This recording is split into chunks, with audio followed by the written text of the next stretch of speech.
Amigos, sejam bem-vindos a mais este importante estudo da série Preparação para o Tempo do Fim. Lembrando que este material é um suporte para o estudo da lição da Escola Sabatina. Para este quarto estudo temos o tema Salvação e Tempo do Fim. Por que é importante falar de salvação em relação ao tempo do fim? Primeiro porque sabemos que no fim apenas dois grupos estarão diante de Deus. Um grupo perdido e um segundo grupo de pessoas salvas, que experimentaram a graça de Cristo, foram justificadas e são então cidadãs do reino de Deus. Então, o tempo do fim, na palavra de Deus, está diante de nós como um anúncio, uma previsão daquilo que Deus vai fazer a esta terra nos últimos dias. Sendo que quando a Bíblia fala do fim, está falando do fim para o pecado, para o mal, mas não necessariamente o fim para o planeta Terra, para a vida, porque a Terra será renovada e terá um novo início. E as pessoas que recebem Jesus em sua vida também passam por um processo de renovação e o fim então será o momento de um recomeço, uma nova etapa na existência. Como nós podemos ter certeza da salvação enquanto encaramos a realidade do tempo do fim? Então esta é uma questão muito importante na vida cristã, na palavra de Deus, na vida religiosa como um todo.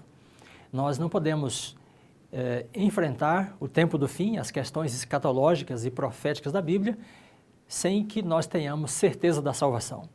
Do contrário, as profecias nos trarão apenas ansiedade, temor e insegurança.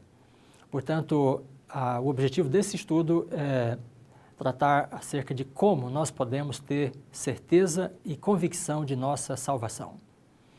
Bem, o verso para memorizar deste estudo está em 1 João, capítulo 4, versículo 10, que diz assim: Nisto consiste o amor, não em que nós tenhamos amado a Deus, mas em que Ele nos amou e enviou seu Filho como propiciação pelos nossos pecados.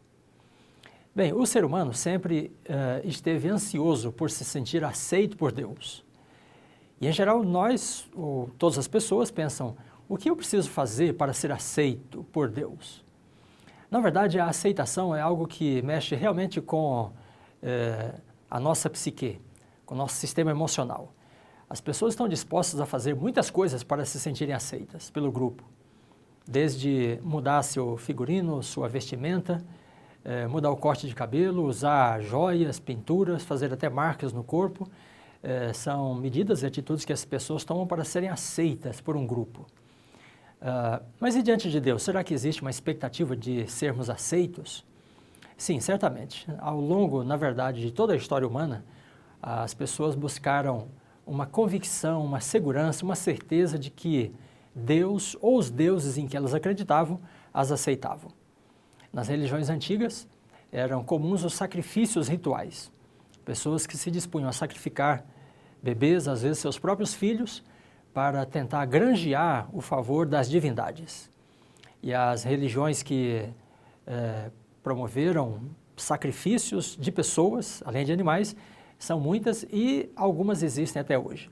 Mas por que o sacrifício? É uma tentativa de conquistar, de granjear, de ter a aceitação ou favor do poder divino.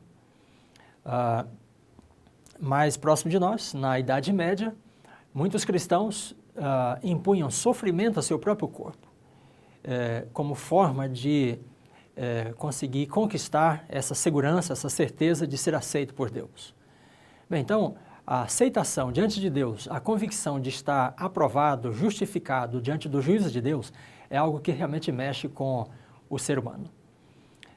Porém, nós, em geral, pensamos, o que eu preciso fazer para ser aceito? Eu preciso fazer algo primeiro e aí depois Deus me aceita, depois Deus me dá a certeza da salvação. Bom, esta é, em geral, a ordem em que as pessoas entendem que as coisas funcionam. Porém, o versículo que acabamos de ler diz exatamente o contrário, porque o apóstolo diz assim, nisto consiste o amor, não em que nós tenhamos amado a Deus primeiro, mas em que Ele nos amou. E então, o amor de Deus é o princípio de tudo. É por causa desse amor que ele enviou o seu Filho. E é por causa da vinda de seu Filho e do sacrifício de seu Filho que nós temos a segurança de que somos aceitos por Deus e de que podemos ter a certeza da salvação. Bem, a senhora Ellen White, no livro Desejado de Todas as Nações, fala para nós acerca desta questão. Como é que nós podemos ter certeza de que Deus nos aceita? Como é que nós podemos ter certeza de que estamos salvos? Nós precisamos de conhecer a Deus. E ela nos fala acerca do conhecimento de Deus. Então, neste livro, Desejado de Todas as Nações, na página 22, ela diz que a terra se obscureceu devido à má compreensão de Deus. E então diz ela, para que as tristes sombras pudessem se iluminar e para que o mundo voltasse para o Criador, era preciso que se derrubasse o poder enganador de Satanás. Bem, então ela está dizendo para nós que Satanás investiu uma campanha tentando denegrir, manchar, macular o caráter e a imagem de Deus.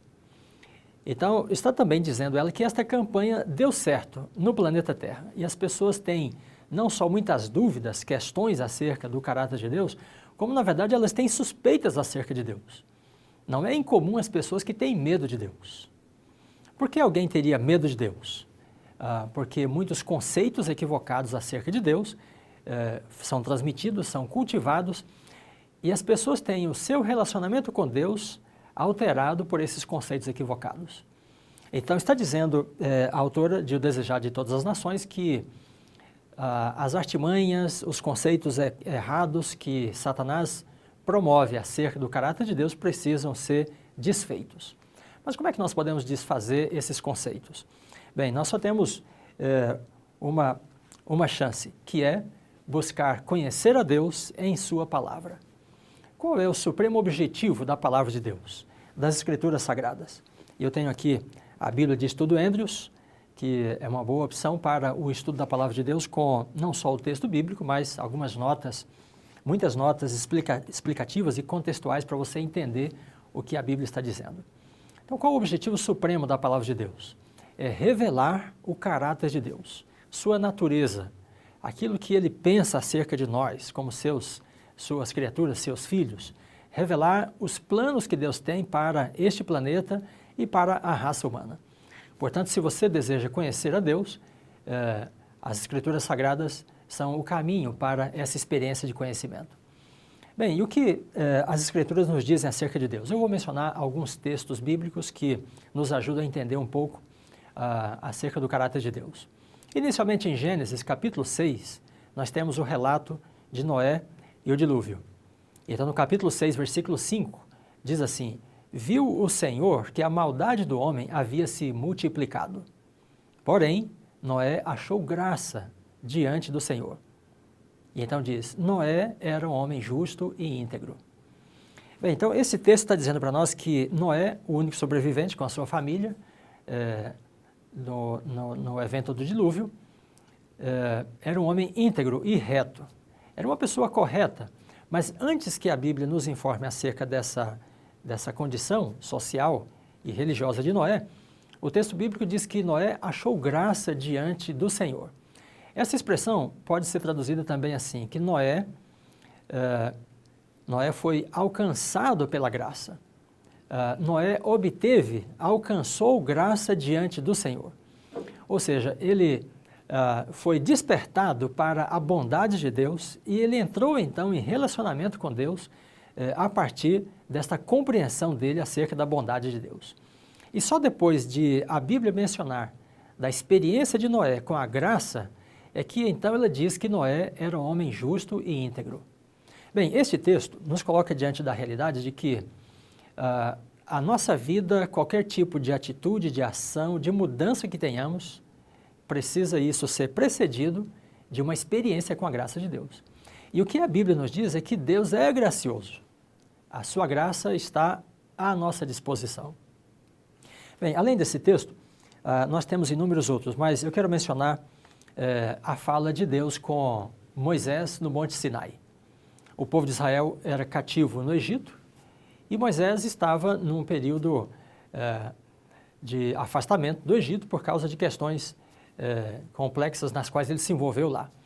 Então Moisés passou mais de cerca de 40 anos no deserto de Midian, e ali Deus lhe apareceu e falou com ele. Então veja nessas palavras como Deus revela os seus sentimentos, a sua atitude em relação aos filhos de Israel. Então no livro de Êxodo, capítulo 3, versículos 7 e 8, diz assim: Disse o Senhor a Moisés, agora as palavras de Deus, certamente vi a aflição do meu povo e ouvi o seu clamor. Conheço-lhe o sofrimento, por isso desci para livrá-lo. Bem, então esse texto nos mostra que a ação de Deus para atender, para socorrer, é precedida da sua atitude de acompanhar, de ouvir, de estar atento, né? Atitudes que mostram a graça e a bondade, a solicitude de Deus para com o sofrimento do ser humano. Então os israelitas estavam cativos no Egito, eles estavam sob pesada servidão, porém Deus não os havia esquecido. Ao contrário disso, o texto diz que Deus via a aflição dessas pessoas, ele ouvia o clamor delas. E ele conhecia o seu sofrimento, no sentido de que ele participava das experiências dos israelitas. E por causa, então, desse sentimento do coração de Deus em relação a seus filhos, ele diz, por isso eu desci para livrar. Bem, muitas pessoas têm a impressão de que o Deus do Antigo Testamento é um Deus apenas de justiça, é um Deus que se ira, mas não um Deus de graça. Essas duas passagens nos colocam diante da realidade de que o Deus do Antigo Testamento é um Deus de graça, é um Deus de misericórdia, é um Deus de bondade. Bem, então, assim, nós podemos conhecer a Deus na medida em que estudamos a sua palavra, podemos conhecer o seu caráter. Aí, ao longo das Escrituras, no Antigo Testamento, nós temos inúmeras revelações da graça de Deus. Eu quero citar alguns salmos para você. No Salmo 6, versículo 4, nos diz assim a palavra de Deus: Volta-te, Senhor, livra a minha alma, salva-me por tua graça. Bem, quando a Bíblia se refere à graça, está falando da disposição natural que Deus tem de atender, de ser bom para com as suas criaturas. E os salmos estão cheios desta mensagem. No Salmo 13, versículos 6 e 7, a Escritura diz: No tocante a mim, confio na tua graça. Regozije-se o meu coração na tua salvação. Bem, então, estas palavras são surpreendentes ao considerar que, para muitas pessoas, o Deus do Antigo Testamento é um Deus apenas de justiça, um Deus irado, um Deus cruel. Pelo contrário, o que a Escritura está dizendo para nós aqui é que Deus, no Antigo Testamento, já se manifesta como um Deus de graça e de bondade. Ainda no Salmo 86, versículo 5, nós lemos: Mas tu, Senhor, és Deus cheio de graça. Esta era uma expressão impressionante e completamente nova e inédita no mundo antigo, porque os deuses não eram cheios de graça. Os deuses estavam sempre na expectativa de receber algo das pessoas, assim elas criam, né, para que então eles se mostrassem de alguma forma favoráveis. Mas ao contrário disso, a Bíblia diz que o Deus que se revela através das Escrituras é um Deus cheio de graça, pleno de bondade. Bem, isto nos dá absoluta segurança ao nos aproximarmos de Deus, e isto nos permite entender que nós podemos ter certeza de que somos aceitos, uma vez que somos amados. E se somos amados, podemos ter a certeza da salvação. Bem, então Deus no Antigo Testamento é também um Deus de graça. Eu quero mencionar ainda dois textos dos profetas. Isaías, por exemplo, no capítulo 60, versículo 10, ele diz que Deus, no seu furor, castiga, mas na sua graça, ele tem misericórdia dos seus filhos. Então, o que pode provocar o furor de Deus? Apenas uma atitude. É quando o ser humano se rebela contra Deus, é quando ele desafia a Deus. Então, diante desta atitude, né, a ira de Deus se acende, como se Deus reagisse a esta atitude de desafio por parte da criatura. E nesse momento, então, a graça de Deus pode entrar em ação desde que o pecador se arrependa, né, e busque a misericórdia e o perdão divino. Bem, a graça está, portanto, revelada ao longo de todo o Antigo Testamento. O Deus que as Escrituras nos apresentam é um Deus de bondade. Nós podemos também nos lembrar ainda de Oséias, o profeta Oséias, em cuja vida a vontade e a mensagem de salvação por parte de Deus se manifestam na sua plenitude.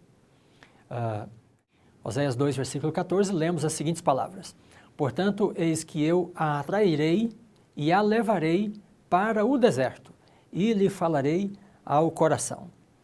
Bem, aqui nós temos uma espécie de parábola, porque a relação de Oséias, o profeta, com a sua esposa, se torna numa forma de exemplificação da relação de Deus com a nação de Israel.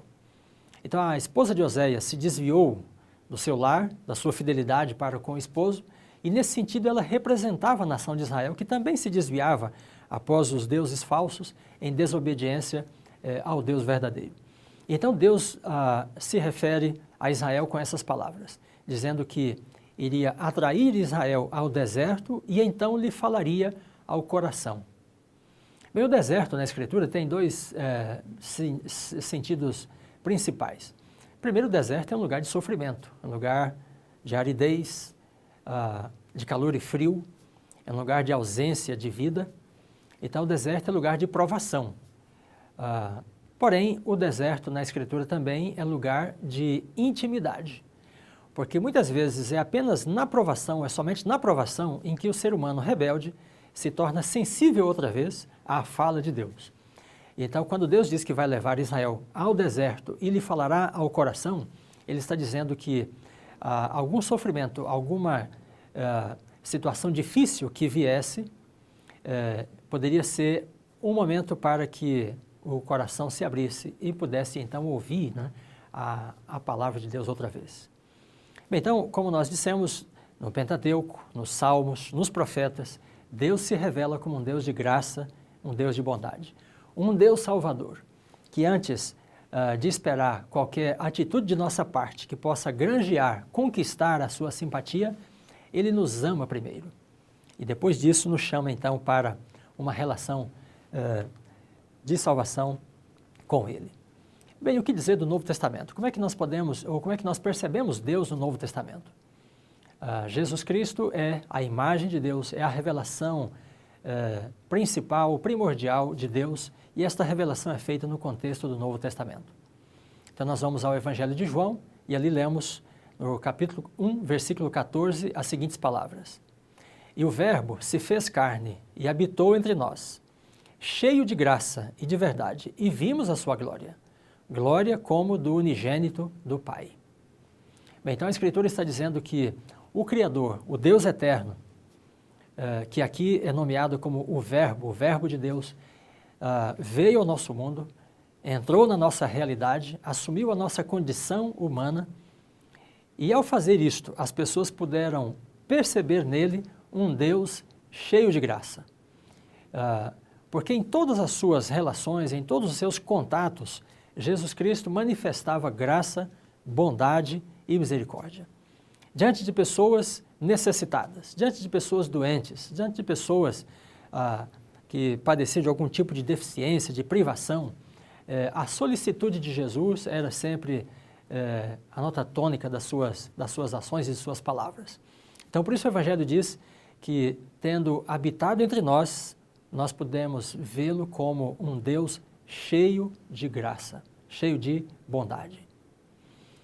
Bem, além disso, o Evangelho de João nos diz que Jesus não somente era cheio de graça e de bondade, mas que ele era a manifestação plena do caráter de Deus diante dos seres humanos.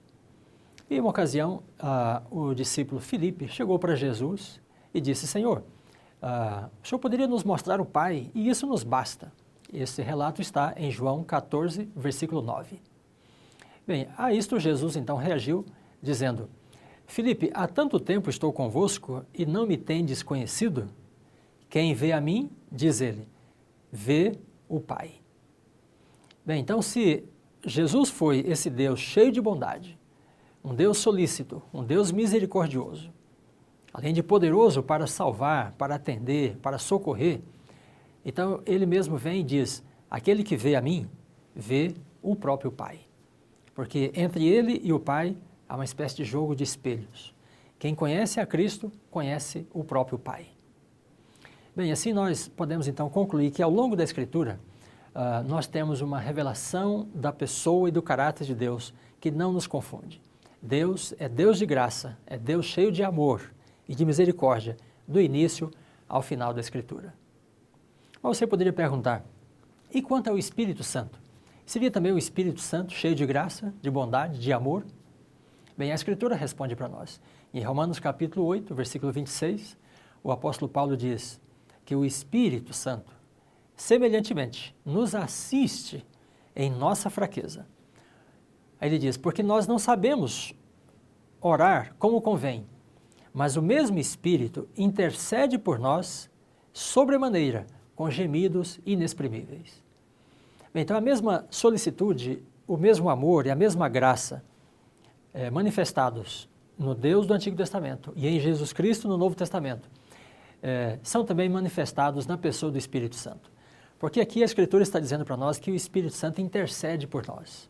Ele trabalha por nós, ele se empenha por nós. E diz ainda o texto bíblico que ele faz isso com gemidos inexprimíveis. Ele nos assiste em nossa fraqueza, em nossas dificuldades, em nossos desafios. Ele é um companheiro, é o consolador que Jesus enviou após a sua partida. Bem, e nessa mesma linha de pensamento, o apóstolo Paulo ainda diz em Gálatas, capítulo 5, versículo 22, falando sobre o Espírito Santo, ele diz que o fruto do Espírito é amor, alegria, paz.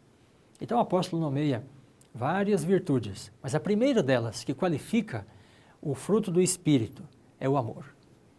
Então, se a presença do Espírito desperta ações de amor, é porque o Espírito tem o amor na sua própria natureza. Então, toda a Trindade, todo o céu é revelado para nós a partir dessa perspectiva. E nós podemos nos sentir inteiramente seguros, convictos de que somos aceitos porque somos amados. Como é que você pode ter certeza de sua salvação? Estudando a palavra de Deus, para conhecer o caráter de Deus. Então, é esse Deus que nos oferece salvação. E se você está ligado a esse Deus, você não precisa temer, você não precisa estar ansioso, você não precisa estar inseguro diante do tempo do fim, diante da consumação de todas as coisas. Porque quem está com esse Deus está seguro. Veja o que Paulo fala ainda, Romanos capítulo 8, versículo 1. Agora, pois, já nenhuma condenação há para aqueles que estão em Cristo Jesus. Então, Deus não só é cheio de bondade, mas Ele tem também um manancial de graça, capaz de nos redimir, de nos libertar dos nossos pecados, de forma que podemos ser apresentados diante de Deus, através dele, como se nós nunca tivéssemos pecado. Bem, então o estudo desta semana trata com a certeza da salvação, a convicção de que nós somos aceitos e amados por Deus. E esta convicção nós extraímos do fato de que o Deus que se revela nas Escrituras é um Deus de amor. Então, aquilo que muitas vezes você pensa que Deus exige de você, justiça, obediência, retidão, isto é o que Ele oferece a você. Quando você pensa que precisa fazer algo para que Deus ame você, para que Deus te aceite, o que a Escritura está dizendo é que antes de que você faça qualquer coisa, Deus já fez por você e Ele manifesta o seu amor e a sua graça, de forma que você possa se sentir seguro nele. Eu gostaria de finalizar então esse estudo com uma menção a uma pessoa que também sentia tremenda insegurança de sua salvação. Eu estou falando de Ellen White, e quando ela era uma menina, já era uma serva de Deus.